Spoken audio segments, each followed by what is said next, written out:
I was lost in that song. Thank you. That was like a lullaby to the divine. Thank you. Nice to just sit there and enjoy it. I guess I was going to stay a lot longer. Hi. If you're happy and you know it, clap your hands. That should pretty much do it. You know, I was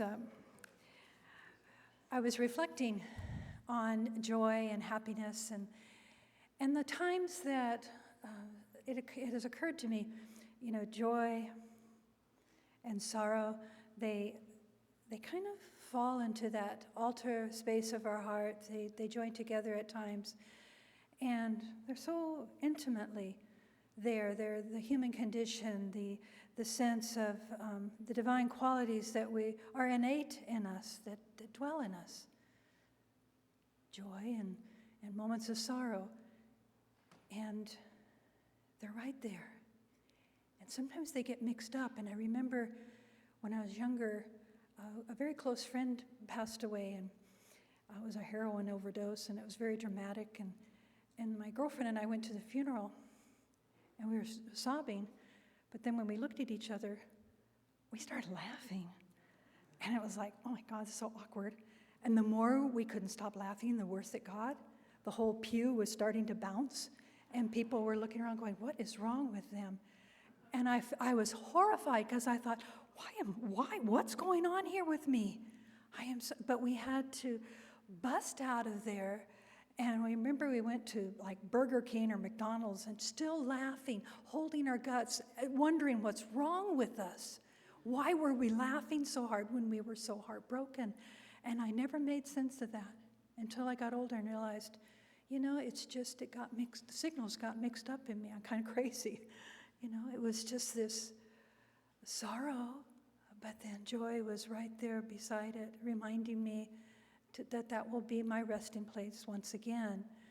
I was only like 17, so moments of grief and people dying happened a lot in my life at that time. So to recognize the reaching out of the divine in those moments to remind me, this is your true nature, you will arrive again, kind of came in an odd way, but I remembered that. It was quite a profound lesson for me, because we have the moments where laughter just can take over. And laughter in such a way, have you seen it? I watched it at Asilomar in the different talks. I was watching people just laughing and slapping their leg and just, rolling over and laughing. And it was just so amusing to me, all the different ways that we can really live out our laugh, instead of just pretty funny, but really get into it and slap it and enjoy it. And I also noticed those people that were slapping were looking around like, are you with me? And the other people are like, no, not quite. Not quite there yet, but enjoy yourself. Please scoot over. It's just an interesting moment of where our joy and how it expresses through us. And what I do know absolutely is one of the divine principles of truth is that joy is ever present. Maybe not that big full laughing and slapstick, but there's a sweetness of joy that keeps the channel of ourself open to the divine. And we recognize moments where we're not there physically, and we long for that emotionally and physically to be in that space once again. But it's always there in our spiritual practices, and staying present in the moment is what invites us to come home to that. And that quote that Damien read so beautifully, this unencumbered spot, this spot of grace, this is where we were first touched by God. And I spoke a lot about that in the earlier service, and I want to point more towards the smile that invokes this space. And I was going to show you, because I had you out there. I was going to show you a film of my grandson. Oh, you wanted to see it, but you can't, because I didn't bring the right hook up equipment, but I'm going to have you listen to it. And Charlie goes, it's not quite the same when you're listening to it. But what I recognized, and something that Damien said a couple weeks ago in our sharing, was Jesus reminded us to watch the little children, learn from the little children. So this joy that comes from him, and I know you'll probably want to see it later, but I'm going to have you listen. He's learning peekaboo.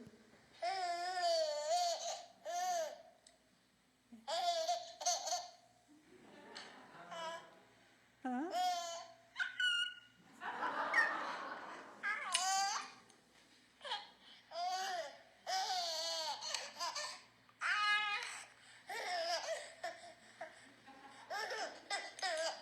Now, thank you for joining me, those of you who have grandchildren. Thank you.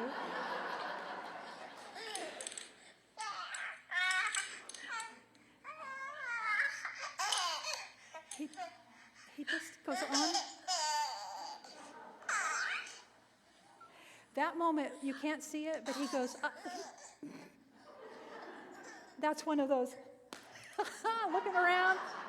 Is this peekaboo thing really funny, everybody? Yeah. No, he's still going.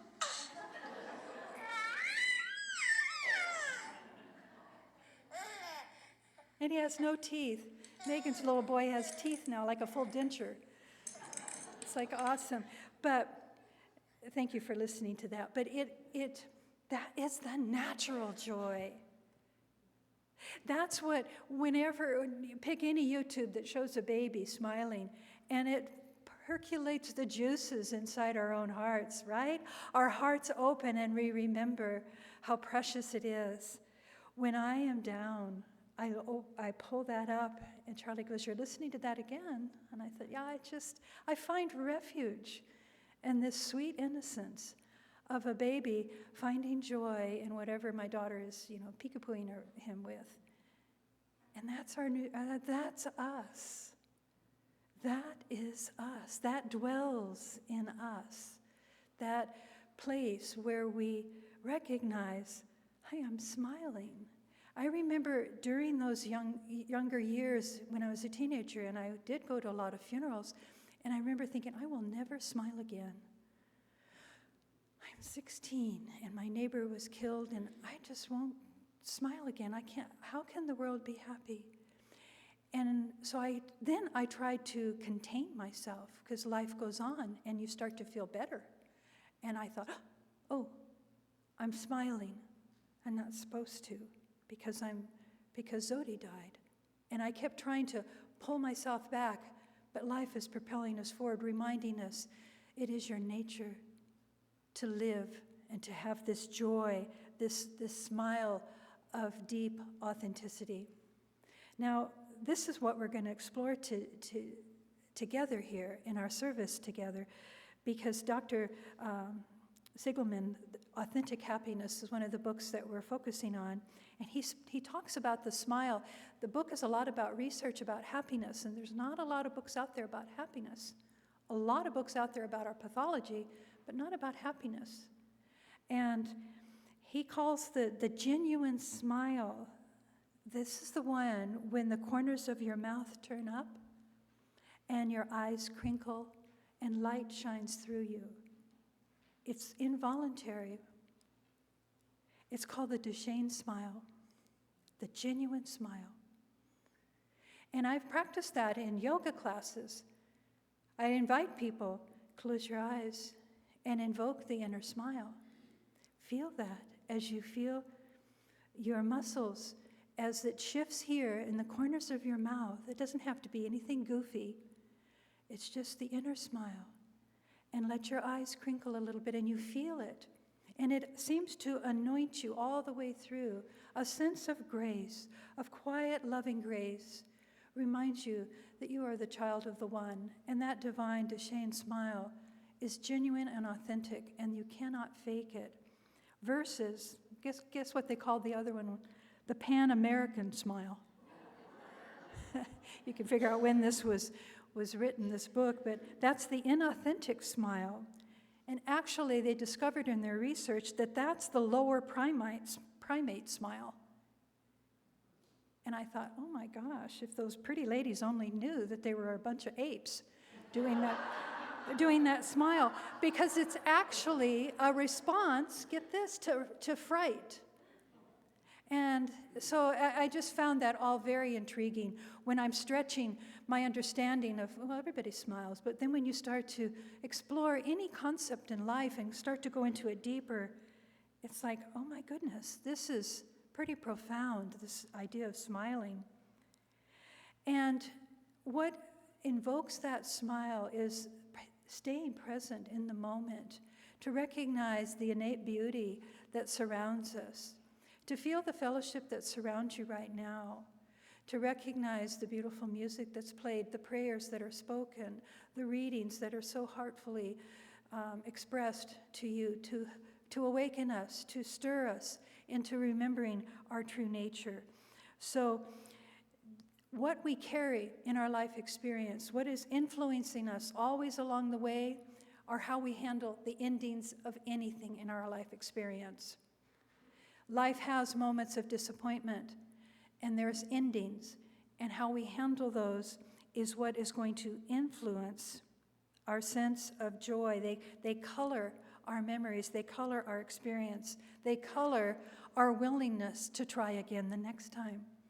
If you had a really sorrowful ending of something, a relationship, one of mine, that the ending of losing my favorite dog, Hoagie, I haven't been able to get a dog since. I'm so afraid of, I have millions of cats and I love them dearly just as much, but there was something about that experience, and I know there's so many homes that need a dog, but there's a part of me that isn't quite brave enough, and it's been many, many years. But I know it will come again, because the great joy that a pet brings into our lives is much more than the moments of suffering that happened. Everything gets weaved in and out through our experience, right? And we become walking tapestries, spacesuits, any analogy you want to use. We become a walking representation of all of the life, our happy and our unhappy life experiences. It just is. It's part of being human.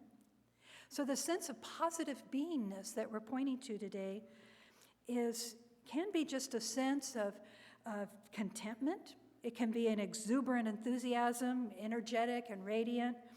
Sometimes those people are annoying when you don't feel that way.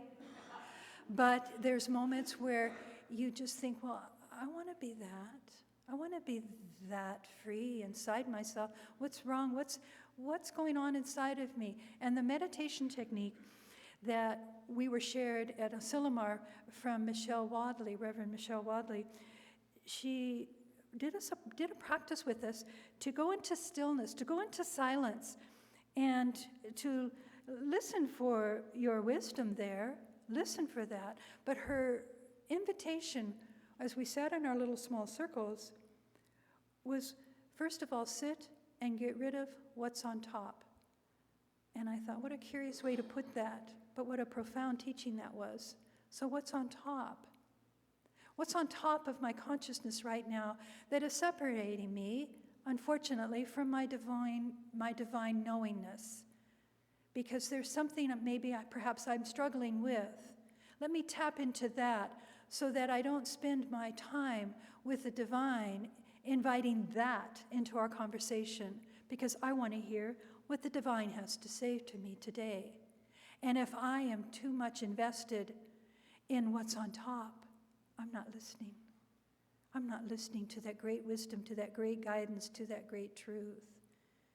So I invite you in your practices, as you sit, as you prepare, as you feel that I am really preparing myself, fixing your hair, brushing your teeth, getting everything all ready to sit with the divine and get rid of what's on top. And then check in with what you're feeling so that you arrive with a quiet feeling of deep, abiding connection. And allow the moments when you feel like wanting to laugh with that belly laugh. Go ahead. Let that energy be expressed out through you. Laugh as hard as you want. This is the greatest medicine, this laughter that God has gifted us with. And we all, if you really think about it, we all sound really goofy when we laugh. And it's so celebratory, so freeing, because so much breath and expression comes through us in those moments. So look at the moments of profound joy, the moments you're touched by nature and beauty, the moments that you are willing to put on a robe at the last minute. Damien's going, "You want me to what?" I said, just put this robe on, trust me. And then he became it. He goes, I see what I am to be in this moment. And I couldn't get it off of him. Okay, give it back now. But it's those moments of playfulness. If we don't invite ourselves in to the opportunities, sometimes we're so self-conscious.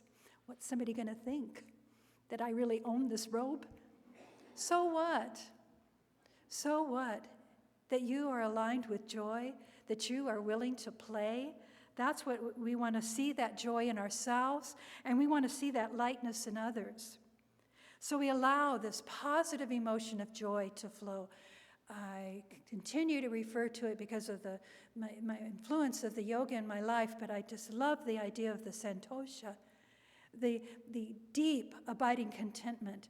That is such a sacred phrase to me. And so later on in this month, on a Friday, the last Friday of every month, I'll be gathering here and we'll be singing songs to the divine and kirtan and chanting and learning to just dance and feel the divine love. And then to sit quietly in healing and prayer and to witness that divine grace, that holy spot that lives in each one of us of santosha, that feeling good part of us that is truly the evolution of the soul. You see in the innocence of a small baby, they know that. We know that. Let us allow our smiles to shine. I think about Girl Scouts, and Tracy was here somewhere. I saw Tracy. Yeah, I got something in my pocket, it belongs across my face. I take it out and put it on. It's a great big brownie smile. You know, it's like these corny songs that stick with you, but they come back and you realize, why am I tucking my smile? Now it was in the front pocket, now it's in the back pocket, now I left it in the car.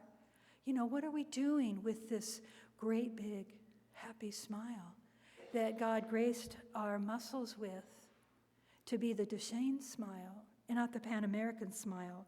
This deep joy living within us, this deep idea of gratification that life can be fun and we can act with kindness and we can lose ourselves and have a loss of being self-conscious and just step in wholeheartedly to joy itself. So the question throughout this week to you is, what brings you joy? What allows you to feel that I am in that positive flow? I am in that, I am that. What are the images that come to your mind that naturally express that joy? Pay attention to that. Stay in touch with that. Because the positive emotions that we allow ourselves to physically feel are the magnetic field that calls that grace into an open venue. And we allow more in and we become that. And the world is a better place with you smiling than with you frowning. Have you walked ever into a room, not really checking in and doing your spiritual practice, and people just right away say, "What's wrong?" And you're thinking, "Nothing." Why are you even asking that? Because you don't have the glow. You haven't allowed yourself that few moments of conversation with the divine to allow it to flow through you. You've allowed a sense of whatever was on top to negatively influence and cause an aversion that somebody can tap into it the minute they see you. And it's that moment that you ask for forgiveness. I'm sorry I brought that in the room. Thank you for pointing that out. Let me do a do-over. And come back maybe with your Pan-American smile, but at least you're trying. So there was, Howard Zinn wrote in The Optimism of Uncertainty, He says, an optimist isn't necessarily a blithe, slightly sappy whistler in the dark of our time. To be hopeful in the bad times is not just foolishly romantic. It is based on the fact that human history is a history not only of cruelty, but also of compassion, sacrifice, courage, and kindness. What we choose to emphasize in this complex history will determine our lives. If we see only the worst, it destroys our capacity to do something. Think about that. If we remember those times and places, and there are so many where people have behaved magnificently, this gives us the energy to act and at least the possibility of sending the spinning top of a world into a different direction. It's the flapping of the butterfly wing. We are that.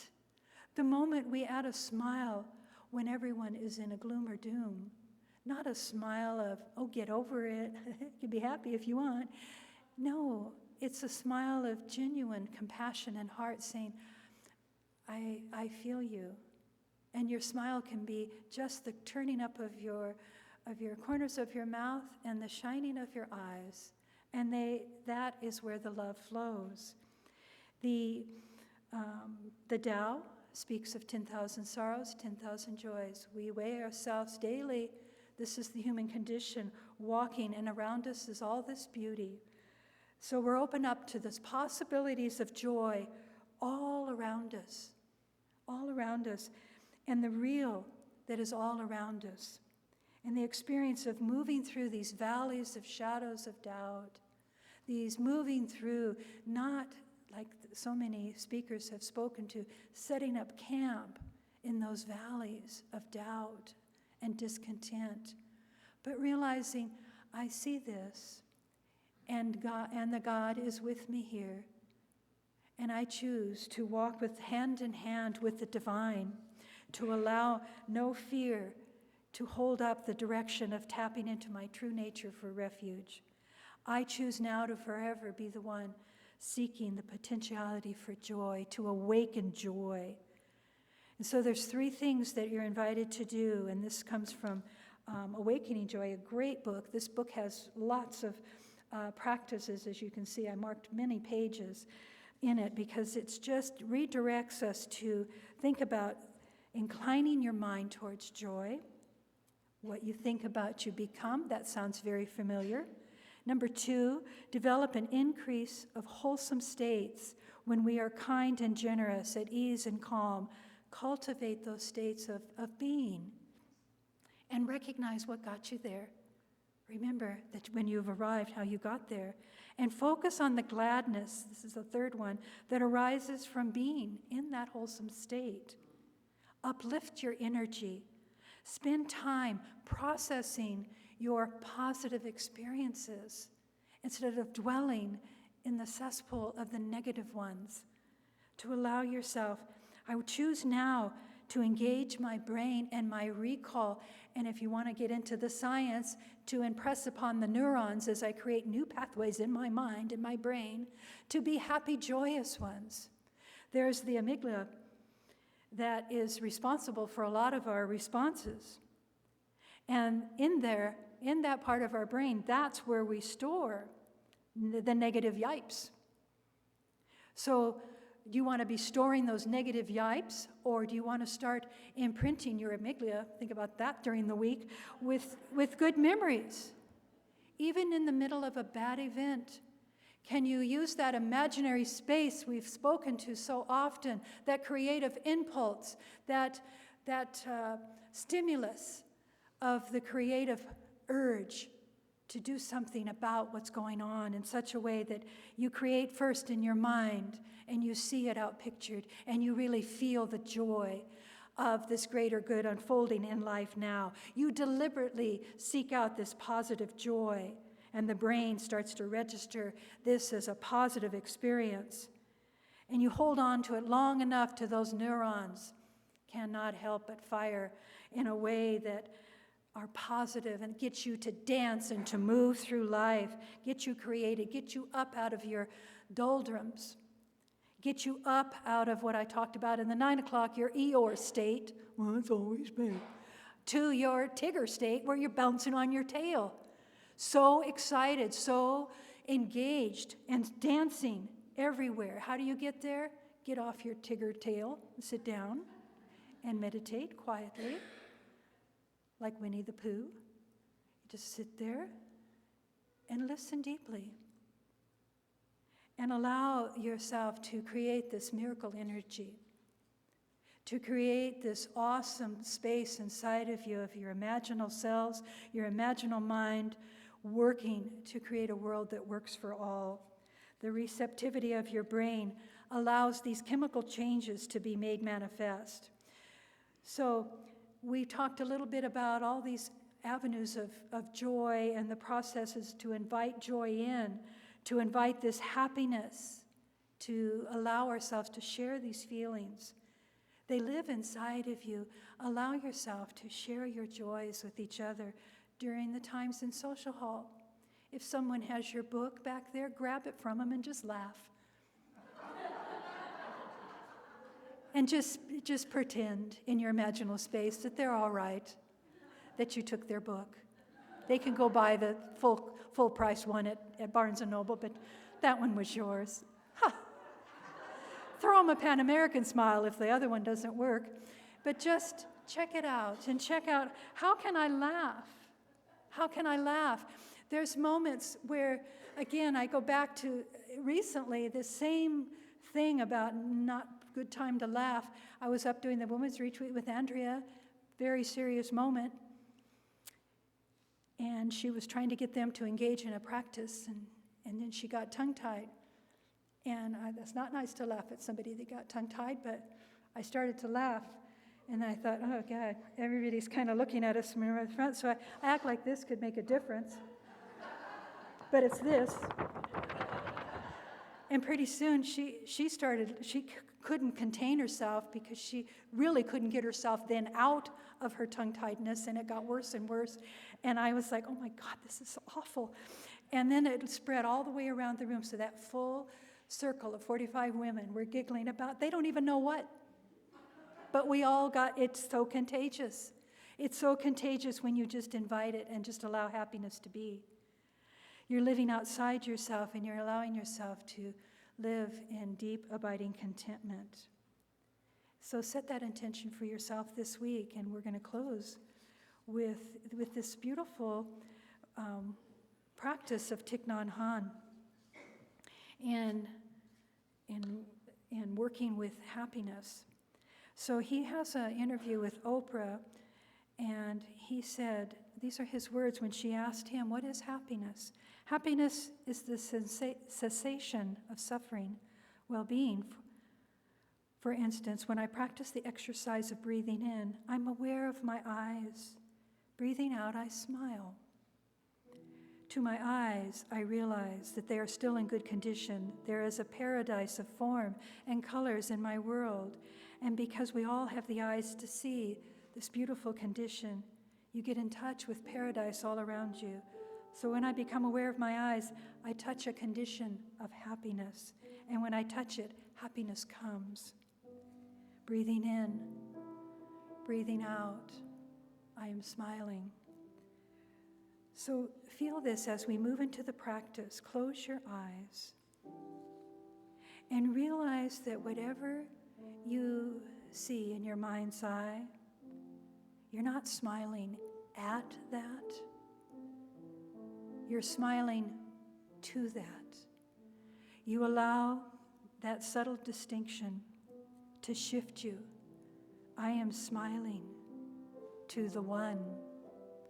I am allowing my lips at the corners of my mouth to turn slightly up and to feel the radiance of divine light now move through my face. And that is a message from my heart. I am aware in this moment. I am offering the gift of my full self, allowing this moment of smiling. I smile deeply. I smile with the smile of the Bodhisattva. I smile with the smile of the Buddha. Breathing in, I calm my body and my mind. Breathing out, I am smiling. Dwelling in the present moment, I know this is the only moment. Breathing, smiling, breathing, smiling. Living with the inner smile. Living with the awakening of the power of this smile and the inner harmony that is awakened.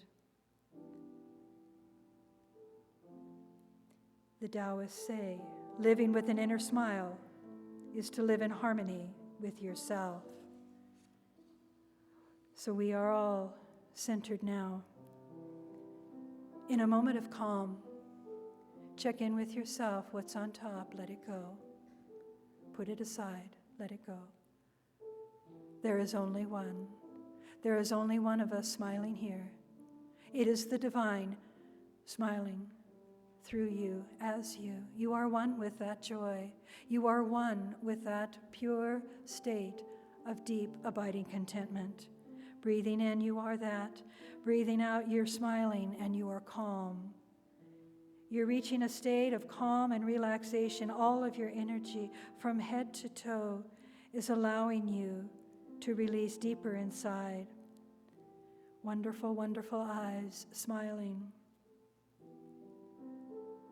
Wonderful, wonderful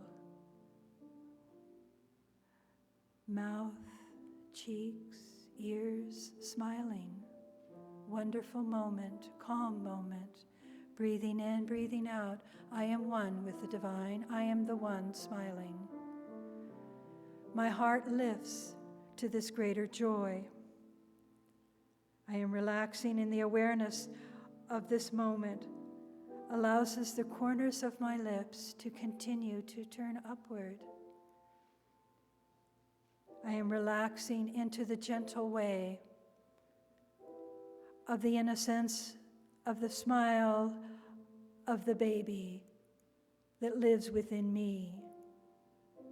That innocence, that purity of heart and soul is my touchstone for my spiritual journey. I am that I am. In this moment of time, I am most worthy to celebrate, to experience joy, to let go of confusion and conflict, and to reside in the inner smile and the inner grace. For I have come here today to be held in the arms and the love of the One. And it is demonstrated to me now as I open to that truth. I am that I am. I am that one held. I am the one smiling. And the world is smiling back at me. We are creating together, co-creating a world that works for all. I give thanks for a community of hearts willing to go deeper and deeper and deeper until all that remains upon our faces is the glow of the smile of a life well lived. I release my word knowing right here and now we have an opportunity to simply live in grace. And it begins with a smile. And so it is. Thank you.